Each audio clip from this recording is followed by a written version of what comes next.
चंदन यादव के आसो जितई हा, इन्हीं के विजयी बनई हा। ललटेन पर बटन दबई हा भैया हो, ललटेन पर बटन दबई हा। आरजेडी के अब की जितई हा, तेजस्वी के सीएम बनई हा। ललटेन पर बटन दबई हा भैया हो, ललटेन पर बटन दबई हा।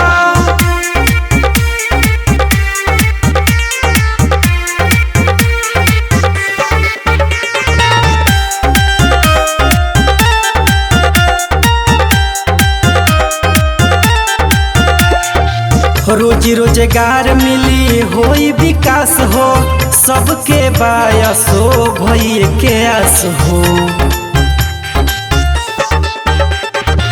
रोजी रोजगार मिली होई विकास हो, सबके बायस हो भई के आस हो।